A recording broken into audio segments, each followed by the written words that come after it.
Chama aqui minha pastora.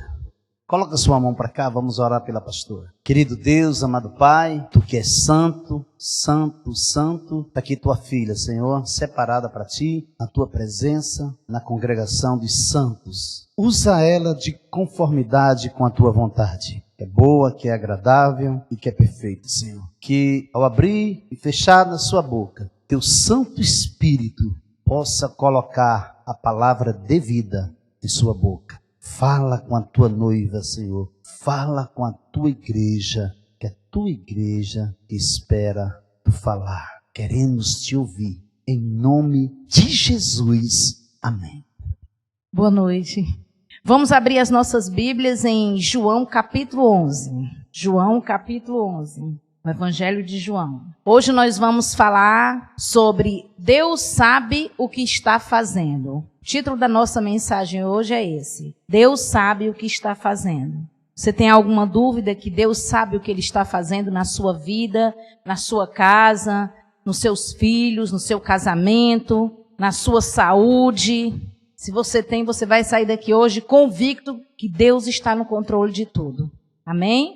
Nós já louvamos e hoje nós fizemos uma entrega total, porque todos os louvores falou de que nós estamos na dependência dele, que ele tem a liberdade de mudar as coisas de lugar. Então vamos nos preparar, porque tem uma porção do Espírito Santo para as nossas vidas hoje, em nome de Jesus. Eu digo que eu sou uma privilegiada, porque quando eu venho ministrar, geralmente o pastor tem vindo de uma série e prepara todo o campo para poder vir a semente, amém? Vamos ler. O texto é João 11, a partir do versículo 1. Está escrito assim: Ora, havia um certo homem enfermo, chamado Lázaro, de Betânia, da aldeia de Maria e de sua irmã Marta.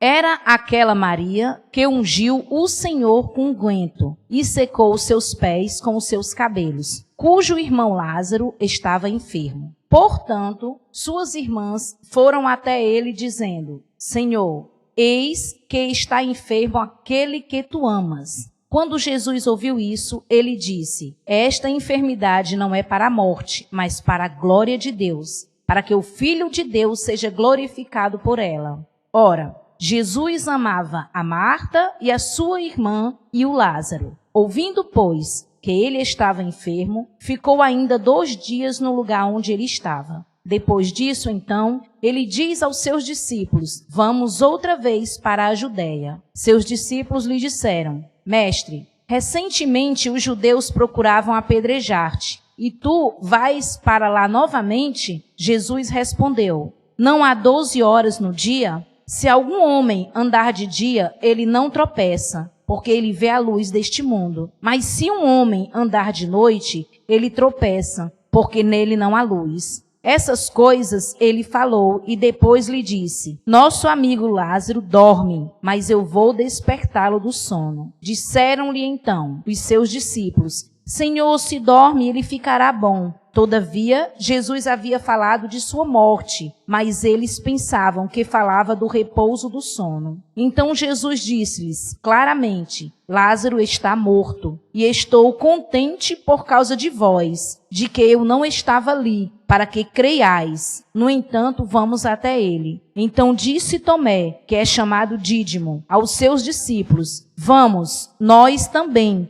para que possamos morrer com ele. Então, chegando Jesus, encontrou que ele jazia na sepultura há 4 dias. Amém? Senhor, em nome de Jesus, eis aqui a tua palavra, eis aqui a tua serva, Senhor. Cumpra a tua vontade, que o Senhor me capacite para passar à tua igreja tudo o que o Senhor ministrou ao meu coração, e que o teu entendimento, através do teu Espírito Santo, possa ser derramado sobre cada um, e que o Senhor traga a revelação rema que o Senhor quer trazer a cada um que está presente, a cada um que está ouvindo. Em o nome de Jesus, amém. O tema da nossa mensagem é Deus sabe o que está fazendo. Esse é um texto que nós acabamos de ler, vivido por uma família que temia e honrava a Deus. Aqui nós estamos vendo a história de um homem que era amado por Jesus e sabia o seu valor perante o coração dele. Maria, por sua vez, era a mulher que entregava o seu melhor, se encontra essa passagem quando a Maria derrama o seu melhor sobre Jesus em Mateus 26, do versículo 6 ao 13. E Marta,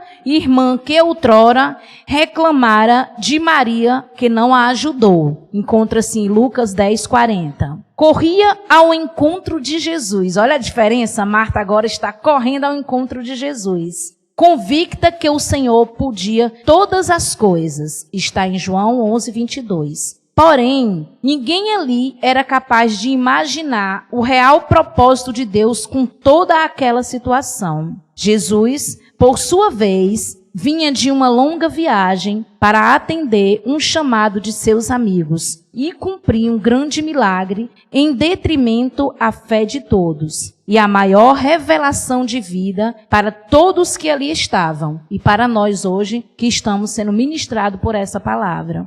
Com tudo isso, Jesus estava prestes a dar a maior de todas as lições aos seus discípulos, que ainda não conhecia realmente como ele é. Veja bem, só neste pequeno episódio, nós vemos Deus tratar com várias pessoas de formas diferentes, mas trabalhando em uma profundidade com cada um. Porque só nesse episódio nós vamos ver Lázaro, as suas irmãs, os discípulos e toda a multidão que acompanhava aquele momento. Logo eu aprendo que enquanto vemos a foto, Deus está tratando o filme, a raiz. Enquanto nós estamos focados em ver o que está acontecendo no momento, Deus está olhando bem mais à frente do que nós. Deus conhece tudo. Só nessa introdução, eu já aprendo várias coisas. A primeira, que Jesus não esquece o que fazemos em direção a Ele.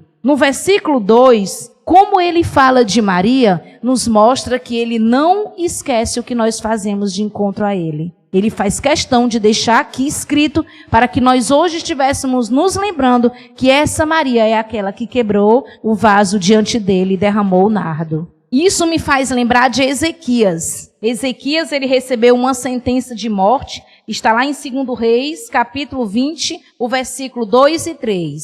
Ele recebeu uma sentença de morte que ele organizasse a sua casa, que em 15 dias Deus o levaria. O profeta sai do seu cômodo. Quando o profeta sai, ele vira para a parede e vai clamar ao Senhor. E diz assim a Deus: lembra, Senhor, lembra de como eu vivi diante de ti. Lembra do que eu fiz diante de ti. Como eu era. Ele vai trazer à memória de Deus todos os feitos que ele já tinha feito. Isso logo me arremete que ele não estava mais como ele deveria estar. Mas o Senhor tem misericórdia dele e por causa da oração dele, do clamor dele, o Senhor retrocede o tempo, o relógio, e aumenta mais 15 anos da vida dele. Então isso me deixa claro e evidente que o Senhor não esquece de nada que fazemos em direção a ele. Segunda coisa que eu aprendo só nessa introdução, que nós temos que ter a certeza que Jesus nos ama. João 3,16 diz: porque Deus amou o mundo de tal maneira que deu o seu Filho unigênito para que todo aquele que nele crê não pereça, mas tenha a vida eterna. E em Romanos diz, capítulo 8, a partir do versículo 35 diz: quem nos separará do amor de Deus? A angústia, a aflição, a tribulação, a doença, nada nos separa do amor de Deus. Nós temos que ter isso gravado dentro dos nossos corações. Eu tenho certeza que está bem quentinho isso dentro do coração de cada um de nós, porque nós aprendemos isso agora na série, né? Quando nós estudamos sobre quem nós somos. Então nós temos que ter essa convicção, e isso ele tinha convicção, porque quando chega para ele, vai dizer o quê? Jesus, Lázaro, a quem tu amas? Então é muito fácil eu dizer eu amo Jesus, né? Muito fácil eu dizer Jesus me ama. Mas você também tem amado Jesus? É bom a gente pensar nisso também, viu, gente? Terceira coisa que eu aprendo nessa introdução. Jesus sabe a hora certa de agir. Temos que confiar nele. Independente de qualquer coisa, nós temos que estar na dependência dele, crendo que mesmo que não esteja do nosso jeito, do jeito que nós queríamos, mas não saiu do controle de Deus. Romanos 11:36. E o quarto é: o milagre é maior do que imaginamos, porque o propósito é maior do que o processo. Lembra de José? José, ele foi escolhido, Mas olha o que José passou. Como viveu José até chegar ao cumprimento da promessa. Até acontecer o que tinha acontecido. Mas tudo o que aconteceu fez de José um homem melhor. E um homem preparado para assumir o que tinha que assumir. E ser quem ele foi. Daniel na cova. Como foi para Daniel? A gente escuta muitas pessoas falar que Deus não livrou Daniel da cova, mas Deus fez os leões jejuarem na cova. É muito mais sério do que isso, gente. Ele passou lá dentro. Ele entrou lá dentro daquela cova. Então, Deus fez os leões não querer comer Daniel, porque ele não tinha cheiro de carne. Isso é muito simples. Mas imagine você dentro de uma cova de leões e tendo que passar a noite toda, porque foi a noite toda que ele passou. E o que aconteceu com Daniel quando ele saiu? Todo aquele povo, por mando do próprio rei, que só adorariam ao Deus de Daniel. Olha, porque o objetivo de Deus é sempre maior. O propósito sempre é bem maior do que o processo. Então não se assuste com o que você está passando. Agora eu vou ressaltar com vocês 2 pontos importantes que me chamam a atenção, que na verdade ele arde em meu coração. O primeiro é que todos nós passamos por desafios, dificuldades e prova. Ninguém está imune ao problema. Ninguém está imune à dificuldade. Ninguém. Não é porque estamos bem chegadinho de Jesus, estamos vivendo na dependência dele, que nós não passaremos por problemas. Essa era uma família de 3 irmãos que amavam a Jesus, que recebiam Jesus em sua casa, que honravam ele com os seus serviços, cada qual dentro das suas limitações, e que o adorava. Eram obedientes e tementes a ele. Portanto, passaram por uma situação tão difícil como essa. Imagine que naquela época, as mulheres elas não tinham o espaço que elas têm hoje. Então, morreu o único homem da casa, porque a Bíblia só fala que eram 3. Era a família de 3 irmãos. Então, não fala de pai nem de mãe. Então, isso me faz pensar que só eram eles 3. Então, automaticamente morreu o homem da casa. Como ficaria Marta e Maria? Olha o tamanho da responsabilidade e das dificuldades que poderiam ter surgido dentro da mente dela com o único irmão morto. Isso me lembra de quem? Dos discípulos com Jesus no barco. De repente começa a vir uma grande tempestade e Jesus está dentro do barco, na popa dormindo. Marcos capítulo 4, 35 fala sobre isso. E de repente se levanta uma tempestade tamanha. O que me chama a atenção é que Jesus estava dentro do barco. A presença de Jesus não nos imuniza do problema, mas a forma que reagimos é que fará toda a diferença, como no caso de Lázaro. No caso de Marta com Lázaro e Maria, a gente pode ver que Jesus não estava presente. Mas naquela época, Jesus ele estava em corpo físico e ele tinha que estar presente nos lugares. Para acontecer mais coisas, mais maravilhas, a presença de Jesus era fundamental. Claro que a Bíblia também fala de casos que Jesus não estava presente e houve a manifestação da cura. Mas alguém teve de ir em encontro a Jesus para que a cura viesse. Como o centurião, que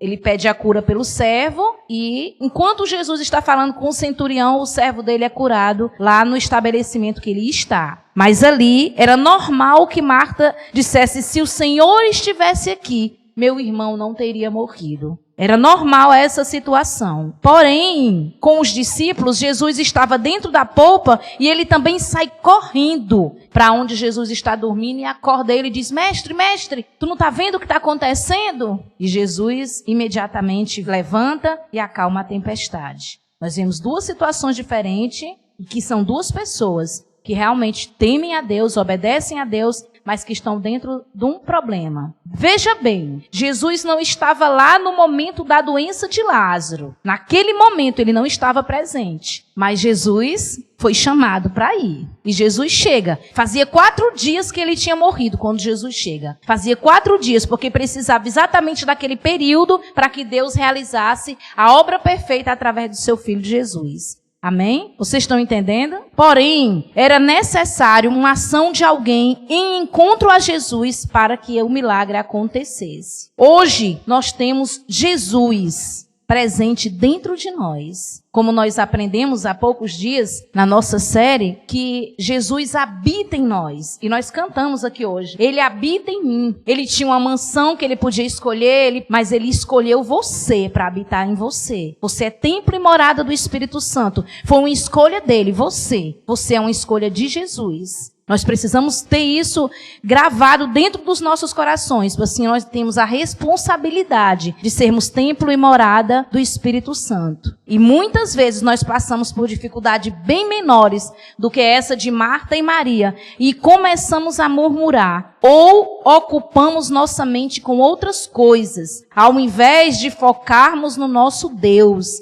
e se entregar e aceitar o processo. Porque só vive o propósito quem suporta o processo. Se você não estiver disposto a atravessar o processo todinho que Deus tem com você, você não vai viver o propósito que Deus tem para a sua vida. E Deus tem um propósito bem maior do que tudo que você está vendo, do tudo que você está pensando que pode ser. Não adianta fugir, nem se enfurecer, nem querer enfrentar do seu jeito, porque não vamos conseguir do nosso jeito. A gente só vai conseguir buscando, chamando, clamando, adorando e orando a Deus. Aí a gente vai conseguir vencer o processo. Marta cria completamente no Senhor. Não duvidava de seu poder, porém não conhecia a totalidade dos planos de Deus para aquela situação. Logo, eu aprendo que mesmo que não estejamos entendendo, devemos crer e confiar, até mesmo contra a esperança. Quando se fala confiar e crer contra a esperança, quer dizer que você não está vendo nenhuma perspectiva de nada, de mudança de nada. Parece que quanto mais a gente mexe, mais vai piorando, mais vai complicando, mais parece um novelozinho que você vem puxando e vai pensando que está chegando no final e o final não chega. É assim que muitas das vezes nós nos encontramos. Então não adianta a gente espernear, porque se você não buscar em Deus para entender o que Deus quer, por que Deus está fazendo isso, porque Ele precisa que você tome a posição que Ele quer que você tome, para que o milagre venha acontecer na sua vida. Porque nós não conhecemos a totalidade de Deus. Nós não sabemos o propósito de Deus. Nós imaginamos que sabemos, mas os planos dele são bem maiores do que os nossos. Assim diz as Escrituras. Então devemos nos colocar como servos obedientes e cada dia mais rendidos ao Senhor. Você tem se colocado na presença do Senhor, na disposição mesmo de obedecer, de ser fiel, de se submeter ao processo a qual você está passando? Se você não se colocou ainda, então nunca é tarde. O momento é agora. Se levante, se posicione e diga: Senhor, eu vou aceitar o processo, porque o Senhor está na frente. Então está tudo quebrado, mas o Senhor vai colocar tudo no lugar, como nós cantamos esta noite. Deus coloca tudo no lugar, só que nós temos um pequeno defeito. Nós começamos a pedir a Jesus para colocar as coisas no lugar, e quando Ele começa a colocar, a gente começa a reclamar. E Jesus está dizendo para você hoje: confie em mim. Mas para mim poder colocar no lugar, eu primeiro vou ter que jogar tudo fora. Porque uma ferida, para cicatrizar, primeiro ela é toda externada. Primeiro você vai abrir a ferida, vai tirar a casca, vai jogar tudo que tiver sujo fora, para depois começar a colocar o remedinho até cicatrizar. Porque Deus não faz paliativo, Deus faz completo. Então, se está muito sujo, deixa Deus limpar, porque você não tem poder de limpar. Só quem pode é o Senhor. Amém? A segunda coisa que eu aprendo, que para mim é muito forte mesmo, eu até compartilhei algumas coisas sobre isso já com algumas discípulas em discipulado. Deus não vê como nós vemos. Deus não vê como você vê. Abra aí a sua Bíblia em João, capítulo 20, a partir do versículo 24. Diz assim, ó: Mas Tomé, um dos 12, chamado Dídimo, não estava com eles quando veio Jesus. Portanto, os outros discípulos diziam-lhe: Nós vimos o Senhor. Mas ele disse-lhes: A não ser que eu veja em suas mãos a marca dos cravos, e não puser o meu dedo na marca dos cravos, e não puser a minha mão no seu lado, eu não crerei. E 8 dias depois, estavam outra vez os seus discípulos dentro e com eles. Tomé então chegou, Jesus estando as portas fechadas, e fitou no meio dele e disse: Paz seja convosco. Então ele disse para Tomé: Alcança aqui o teu dedo e vê as minhas mãos. Alcança aqui a tua mão e ponha-na no meu lado. Não seja sem fé, mas crente. E Tomé respondeu e disse-lhe: Meu Senhor e meu Deus. E disse-lhe Jesus: Tomé, por que me viste tu creste? Abençoados são os que não viram e creram. A gente escuta muito falar de Tomé, né?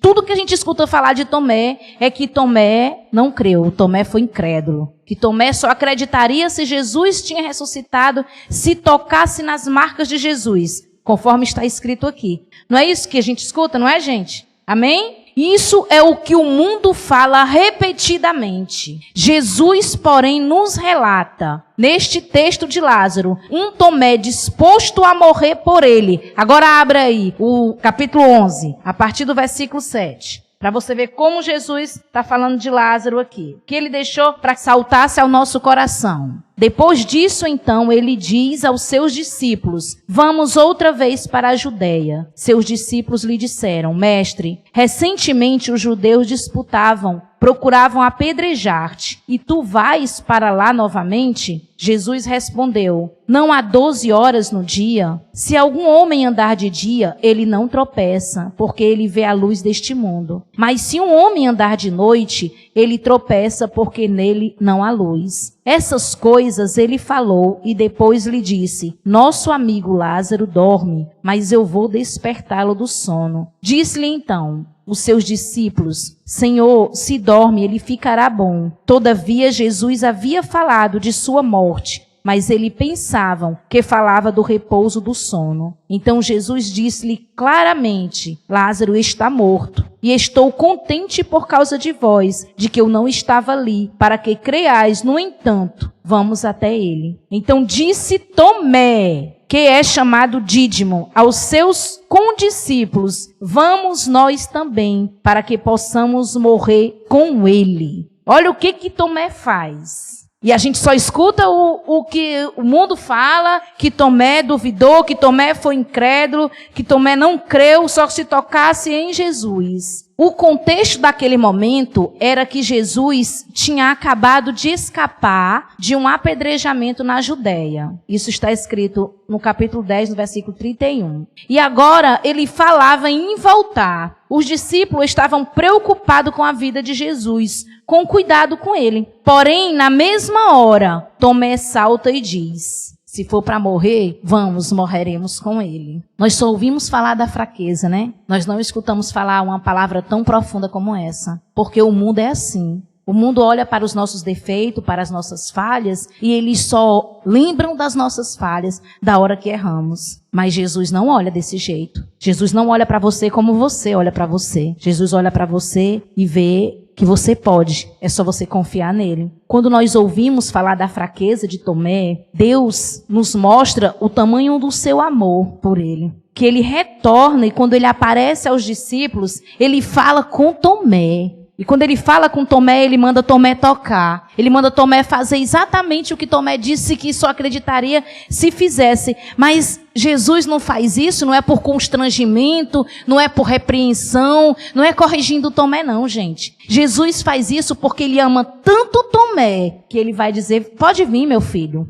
Jesus é humilde. Jesus, ele entende as nossas fraquezas e ele olha para nós com um olhar diferente que as pessoas olham para nós. Ele olha para nós e ele diz assim: eu acredito em você, eu quero acreditar em você. E esse amor de Jesus é muito profundo. É tremendo, ele é único, Jesus é simples, Jesus é humilde, Jesus é misericordioso, Jesus é amoroso. Jesus, ele é de uma profundidade que ele é capaz de ler os seus pensamentos, os seus questionamentos e lhe responder com toda a humildade, tirando todas as suas dúvidas, compreendendo as suas emoções. Enquanto o mundo julga Tomé, porque ele era um incrédulo, como disseram, Tomé estava num momento de fraqueza, num momento de fragilidade. Mas Tomé antes, mediante 12 discípulos, ele foi o único que ressaltou e disse: vamos morrer por ele, vamos morrer com ele. E você, qual a sua posição hoje? Você vai morrer com ele ou você vai dizer que vai tocar nele para poder ver se realmente é ele? Porque se não for ele, eu não vou. Porque muitas vezes Jesus nos chama. Jesus nos chama para um compromisso maior, para uma obra maior. Ontem eu fiquei impactada aqui no culto das crianças. Quando Deus colocou no nosso coração realizar o culto das crianças, Jesus ministrava que era as crianças que iam realizar o culto. E foram as crianças que realizaram o culto. Uma recepcionou, a outra dirigiu, outra louvou, 4 crianças louvaram, outra pregou. E foi impactante, tanto para nós que estávamos aqui, como para as crianças. De máscara, vocês precisavam ver como foi impactante. Caleb pregou sobre a mentira e ele escolheu o texto, ele ministrou o texto e foi assim impactante. Foi sobre Ananias e Safira. E foi muito edificante para todos nós. A Aninha fez a oferta. E se você visse, a Aninha, ela me deu uma lição ontem. Não só para mim, como para muitos que estavam aqui.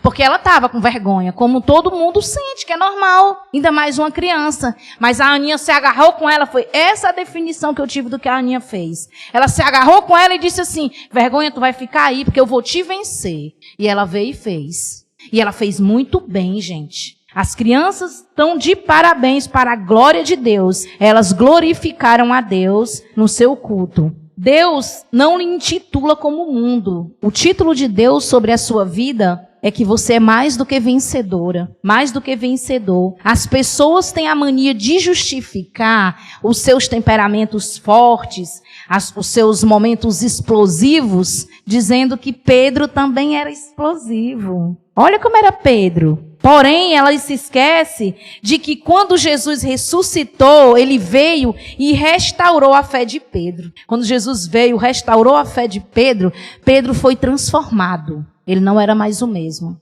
Pedro chegou a um estágio que até a sombra de Pedro curava. Pedro não era mais aquele que passou a espada na orelha do soldado para arrancar. Então essa justificativa, ela está errada. Jesus transformou a vida de Pedro e trabalhou no caráter de Pedro. Então, se você continua com essa justificativa, é momento de se arrepender e deixar Jesus Cristo trabalhar em seu caráter, em seu temperamento e mudar tudo o que precisa mudar. É muito bom a gente cantar, vem Jesus, eu sou tabernáculo, eu sou casa, eu sou morada, tu me escolheu, muda as coisas de lugar. É maravilhoso a gente cantar, mas a gente tem que viver.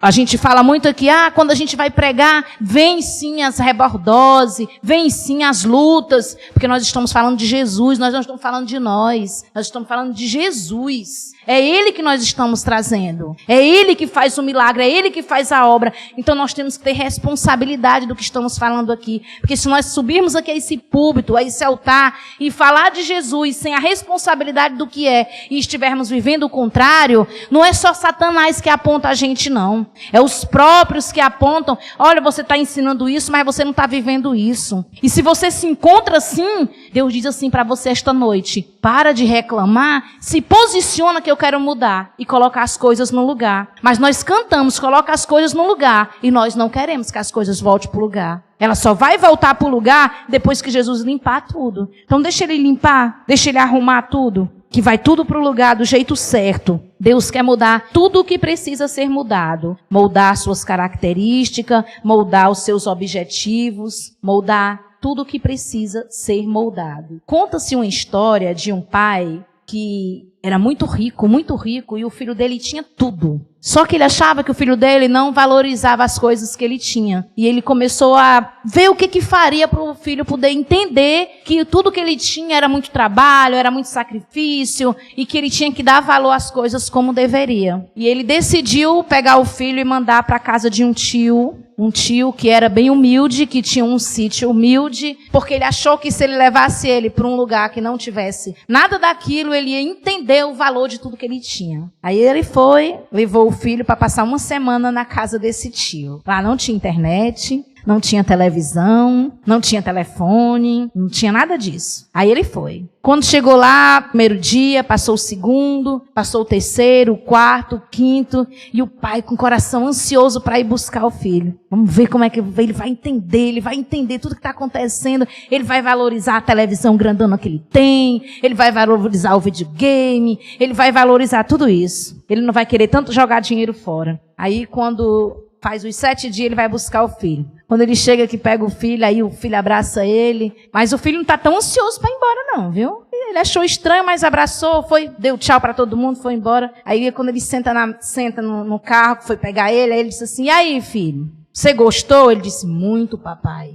Muito mesmo. Você aprendeu? O que você aprendeu nessa semana? Você entende o valor de tudo que você tem? Aí ele disse, entendi tudo, papai, entendi tudo. O pai ficou com o ego lá em cima, né, achando que conseguiu o que eu queria. Aí ele disse assim, pois me conte o que foi que você entendeu. Eu entendi que nós somos muito pobres. Meu tio é rico. Aí ele tomou um susto, virou para ele e disse, como assim? Nós temos uma televisão enorme, bonito, mas assistimos a TV sozinho, porque o senhor está sempre trabalhando, ou a minha mãe está trabalhando e eu estou em casa só. E eles têm uma que é melhor do que 4K, porque é ao ar livre, e ele está ali olhando para o céu e vendo quantas estrelas cadentes eu vi, papai. Eu olhando para aquela nossa sala, eu nunca vi uma estrela cadente. Vi tantas estrelas que Deus colocou para nós e eu nunca tinha percebido como Deus é bom. Não precisa nem de luz, papai, eles usam a lamparina porque a luz da lua é melhor, pai.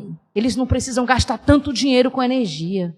E ainda tem mais. Na hora do almoço, eles sentam à mesa e comem em família. Quando é de noite, antes de dormir, eles fazem o círculo e vão conversar como é que foi o seu dia. Como foi para você? Foi que você passou? Qual foi a dificuldade? E depois que eles terminam de conversar, eles vão orar e agradecer pelo dia e pedir para vencer o dia que vai vir. E agradecer a Deus pelo que viveram. Você não sentiu falta do computador, da internet? Pai, foi tão gostoso ter todo mundo perto de mim. Foi tão maravilhoso poder ver tudo que eu recebi, que eu não me lembrei nem da televisão, nem do computador. Eu fui cuidar das coisas com eles. Eles estavam todo o tempo comigo, perguntando se eu estava bem, querendo me dar o melhor para mim. Tudo que eles iam comer, eu comia com eles. Não tinha nada do que eu tinha, mas eu descobri que eles são mais ricos do que nós. E o pai descobriu que quem estava mais perdido era ele do que o filho.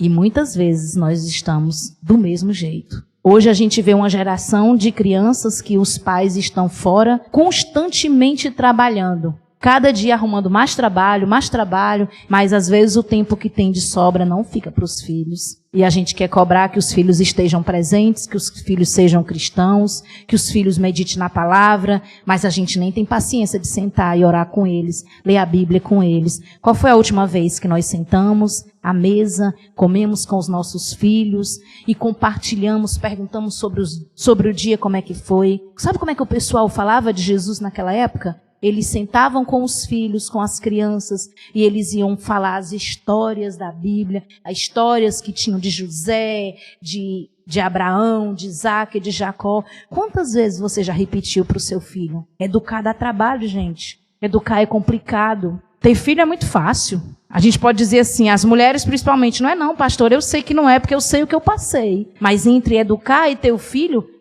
não é nada, gente. Educar é muito complicado. Eu tenho um de 13 anos que está na adolescência e se eu não tiver o pulso forte, se eu não tiver a determinação de todo dia estar ali, eu não vou conseguir, porque eu não sou super mulher, nem o pai dele porque é pastor e eu também. A gente vai conseguir, não. A gente tem que continuar ensinando, a gente tem que repetir a mesma coisa quantas vezes for preciso. Porque se nós precisamos ouvir essa palavra todos os dias para podermos ser edificados e estarmos firmes com Deus, quiser as crianças. Temos que ensinar quantas vezes for preciso. Ah, mas fez a mesma coisa errada de novo. Ensina de novo. Senta, conversa, quantas vezes for necessário. Aquele pai descobriu que trabalhava tanto, e dava tanta coisa boa para o filho, e o principal ele não dava. Mas não adianta, gente, a gente ouvir tudo isso e não colocar em prática. A gente precisa ouvir e levar cativo a Deus e dizer, Senhor, eu fui até aqui, eu errei aqui, eu não consegui aqui. Eu costumo dizer que muitas vezes nós precisamos zerar a conta. Nós precisamos chegar para Jesus e dizer, Senhor, como fez o próprio Ezequias quando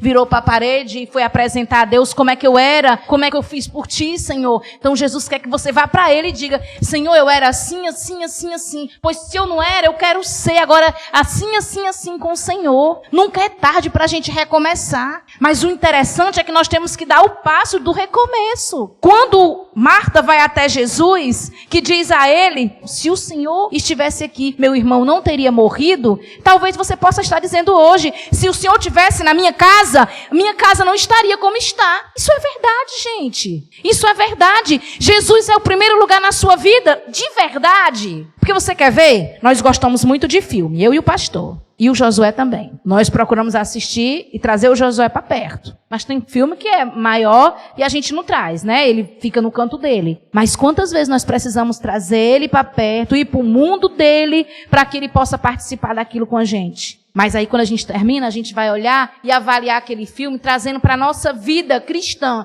O que isso nos ensinou, o que isso foi melhor, o que isso não dá certo, o que isso é errado. Porque se a gente deixar à vontade, ele vai ter as conclusões dele e vai decidir como ele acha que é certo. É importante nós sempre chegarmos para Cristo e dizer, Senhor, eu não consegui fazer isso aqui assim. Hoje eu quero ser melhor do que ontem. Você não tem que ser melhor do que ninguém, a não ser de você mesmo. Você precisa ser melhor do que você a cada dia. E não pode ser feito isso por causa do seu marido, da sua esposa, do seu filho, do seu amigo, da igreja. Você tem que fazer isso em primeiro lugar por causa de Jesus. Depois, por causa de você. Nós estamos aqui com uma oportunidade única. Nós somos tabernáculo do Senhor. Deus habita em nós. É inadmissível nós não compreendermos isso. Deus habita em mim. Eu sou templo e morada do Espírito Santo. Eu sou amor. Jesus é amor. Ele está em mim. Então eu tenho que amar. Eu tenho que cuidar. Eu tenho que ter responsabilidade com o que eu tenho que ter. Você quer ver uma coisa muito errada que a gente escuta? Jesus vem educar meu filho. Jesus não vai educar seu filho. Quem vai educar seu filho é você. Jesus deu ele para você educar. Agora Jesus lhe dá a orientação de como fazer. E às vezes fica difícil mesmo. Tem hora que a gente não sabe o que fazer. E nessa hora você vira e diz, Senhor, me ajuda. Vem na minha frente. Me dá a direção. Me dá a estratégia. Me dá alguma forma de conquistar. Mas sabe o que a gente faz? A gente continua dando presente. Eu digo muito para o pastor que a minha geração, a minha família, a minha mãe e o meu pai, presente era para quem merece. Você faz para você ganhar. Era como se fosse um benefício. Então, eu não estudei, então não vai ter presente. Não passou de ano, não tem presente de Natal. E olha que lá em casa era um para todos. Eram 3. E meus pais não eram carentes, não eram... Era só meu pai que trabalhava. Quando eu decidi ter o Josué, que eu orava muito para poder ter outro filho, eu disse para o pastor, eu só vou ter outro filho quando eu puder ficar com ele em casa para cuidar dele. Porque eu entendo o tamanho da necessidade do acompanhamento dos pais. Eu digo muito para ele, você é um privilegiado, porque você tem pai e mãe com você direto. E às vezes eles não conseguem compreender, porque o mundo mostra tanta coisa que eles se perdem. Se nós adultos não tivermos cuidado, nós se perdemos. Aí nós temos uma dificuldade tremenda. Manda um menino desse ler a Bíblia, ele lê, no instante termina. Bota um celular na mão, bota um jogo na mão e vê se no instante termina. Então nós temos que pedir a Deus estratégia. Senhor, me dá estratégia para poder alcançar o coração dos meus filhos, para que eles possam ter o desejo de te amar, de te buscar, de querer. Olha, gente, não tem uma coisa mais linda do que a gente ver uma criança cheia do Espírito Santo. Uma criança voltada, buscando a Deus. É difícil a gente ver. Mas a gente está pagando o preço exatamente como deveríamos para que isso acontecesse? Eu estou falando isso para vocês, mas antes de chegar em vocês, chega em mim. Antes de ser para vocês, é para mim. Eu tenho que investir o meu tempo, sim. Se eu digo que Deus, Ele tem a primazia da minha vida, que Ele tem o primeiro lugar, eu tenho que dar o primeiro lugar a Ele, sim, mais do que tudo. Mas a gente, às vezes, gasta o nosso tempo com coisas mais do que com o Senhor. Você quer ver? Passou o sono, a gente busca o quê quando acorda de madrugada? Tem pessoas, eu estou dizendo isso porque eu faço acompanhamento com muita gente, que não, perdi o sono, eu fui para a TV. Gente, tu perdeu o sono, vai botar o teu joelho no chão e vai orar. Senhor, o que é que tu quer falar comigo? Ou então fala com Ele, adora Ele. Busca Ele de todo o coração, porque Ele tem algo especial para você. Uma vez eu vi uma mulher pregando, um site e disse assim, eu quero ser como essa mulher. Aí depois, na mesma hora, eu disse, não, eu quero ser como Jesus. Por quê? Porque você não sabe o que ninguém passa. Você sabe o que você passa. E você tem que ser aquilo que Jesus quer que você seja. Não aquilo que você está vendo. Porque o que nós estamos vendo, só Deus sabe. Então queira ser como Jesus. Jesus, a vida dele foi por você. Foi por amor. Foi por cuidado. Foi trazendo você, chamando você. Jesus não desiste de nós. Jesus todos os dias bate a nossa porta e espera que a gente vá até Ele. Olhe para Ele e diga assim: Senhor, eu quero ir de encontro ao que o Senhor tem para a minha vida. Mas você quer que o túmulo fique vazio. E não faz nada para que o túmulo fique vazio. Porque não faz nada. Porque se você fizesse alguma coisa, o túmulo já estava vazio. Sabe por quê? Porque o Deus que eu estou falando aqui é o Deus que mudou a minha vida e que quer mudar também todas as coisas que estão fora do lugar na sua. Eu tenho certeza que no momento que você se posiciona como Deus quer que você fique posicionado, tudo vai acontecer. Tudo vai mudar. Mas primeiro você tem que pagar o preço do processo para poder você alcançar o propósito. Conclusão. A forma que você reage ao processo de Deus em sua vida é que apontará se você será bem-sucedido ou não. A maneira que você vê os problemas e o que você faz em direção a Deus é que aponta quem você será no futuro. É maravilhoso ouvir o milagre da ressurreição de Lázaro, mas o principal objetivo são todas as lições deixadas para nós com esse episódio. Deus nos mostra que, primeiro, o processo era necessário para a maior intimidade dos seus discípulos. Os discípulos já tinham visto tanta coisa, não era?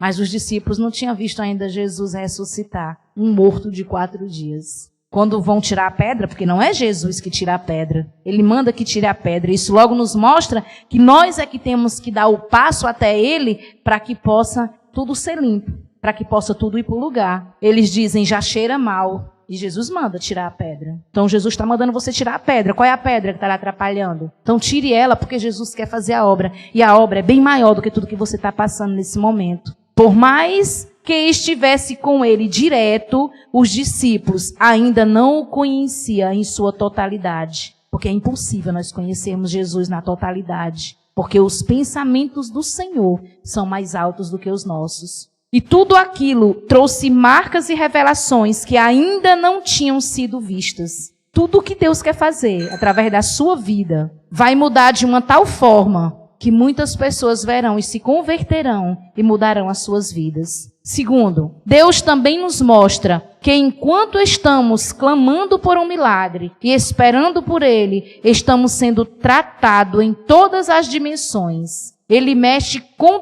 todos e com tudo. Porque é impossível Jesus ir mexer em detrimento ao que você está precisando que Ele resolva na sua vida, sem Ele mexer na sua casa, na sua família, nos seus filhos, nos seus amigos, na sua parentela. Ele mexe com tudo. Mas Ele não só vai e mexe como a gente mexe, alguma coisa não. Ele vai mexer para colocar tudo no lugar. E tudo que Ele coloca no lugar é transformado, é curado, é liberto e ocasiona um milagre bem maior. Não tenha medo de Jesus mexer e colocar tudo no lugar e tratar em todas as dimensões da sua vida. Espere nele, confie nele. Ele mexe com responsabilidade. Só precisamos nos colocar em suas mãos. Porque quanto maior for a sua intimidade, quanto maior for a sua dependência, maiores serão os milagres que Deus vai realizar, vai transformar na sua vida, na sua família. Seja o milagre que Jesus quer realizar na sua casa e na sua vida, em nome de Jesus. Amém?